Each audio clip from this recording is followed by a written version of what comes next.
Hello po, kamusta po kayo kabayan? Magandang umaga, tanghali, gabi po sa inyong lahat, sa ating lahat. Ngayon po kabayan, mamamasyal po tayo ulit.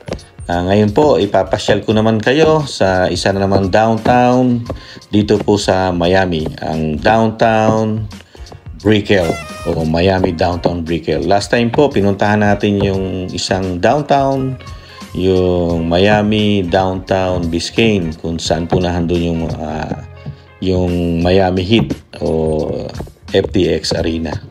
Ngayon po, ayan, pasyalan po natin ngayon. Samahan niyo po ako mamasyal, kabayan. Konting akalaman nga po pala, kabayan.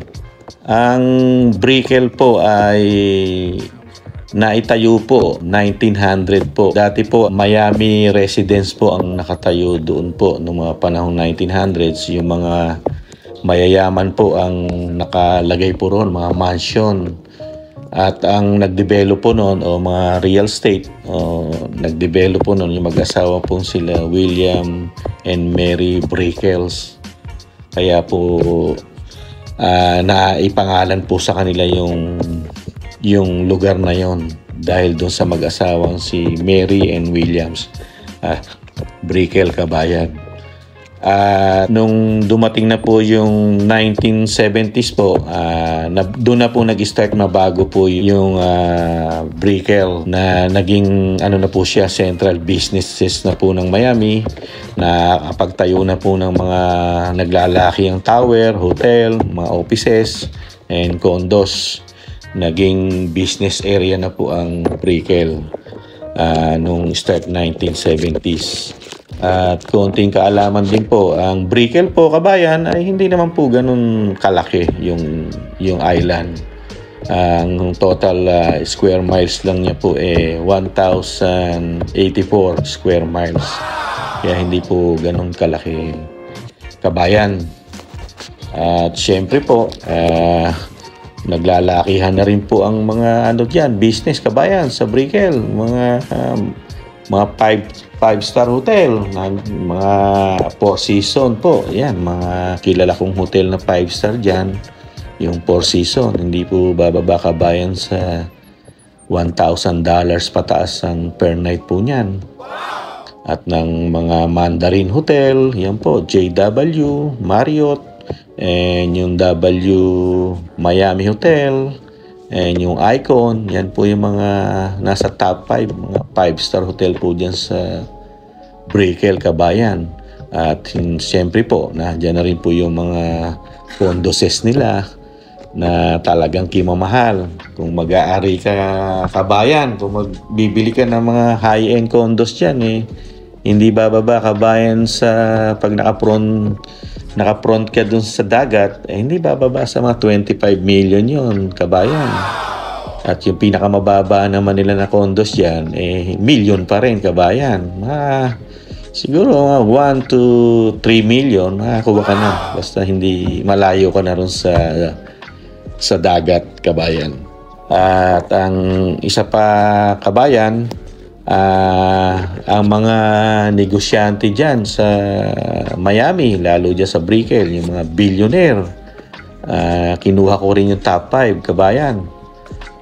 Nahandyan po sila, nangunguna po si David Tepper. Ang kanya pong asset 13 billion US dollar. At pangalawa si Mickey Harrison, 6.8 billion US dollar. Pangatlo po si Sammy Mainme, 4.6 billion, kabayan. Pang-apat si Barry Sternlich, 4.4 billion. At ang panglima po ay si Rakesh Gangwal, 4.5 billion US dollar. Ayan po yung tinuturo ko po na yon, kabayan. Diyan na po magi-start, kabayan, yung boundaries po ng Biscayne. Ito pong pwesto natin sa yung pong tinuturo ko sa inyo, yun na po yung magi-start na po ang Brickell doon, kabayan, doon sa Drawbridge. Puro hotels na po yan, kabayan. Yung napapalibutan na tayo ng businesses. Kaya maganda naman po itong pasyal natin, kabayan. Hindi po traffic at usual, walang businesses, weekends, walang pasok opisina, less ang traffic. Ayan po yung drawbridge, kabayan. Umaangat po yung tulay na yan at nakapagdadaan po dyan yung mga yacht, yung malalaking yacht, saka yung maliliit na barko. Nakakadaan po dyan. Nagkukos po ng traffic yan, kabayan. Pag umangat yung tulay na yan, pinakamahina dyan 15 minutes bago bumaba sa dami ng dumadaan din mga yacht doon. Nata-traffic po. Yan. Nandito na po tayo sa Brickell, kabayan. Yan na po ang kabuuan ng Brickell, kabayan. At ang mga restaurant din dyan, mga high-end. Napakamamahal po ng restaurant.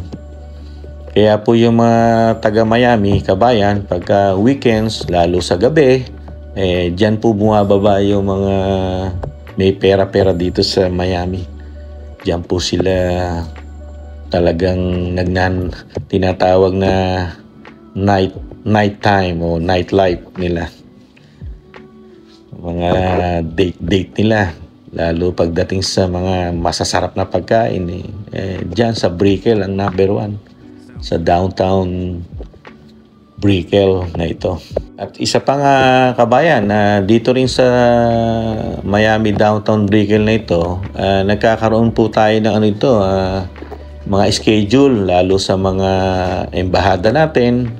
Yung ating Pilipina embahada, minsan po nag-schedule po sila rito, lalo po yung mga nagre-renew po ng passport natin, yung mga kabayan natin.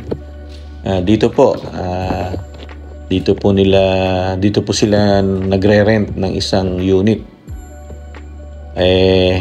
Nakapaghahatid po tayo minsan dyan, mga kababayan natin, pagka kailangan na magpa-renew ng kanilang passport, kabayan.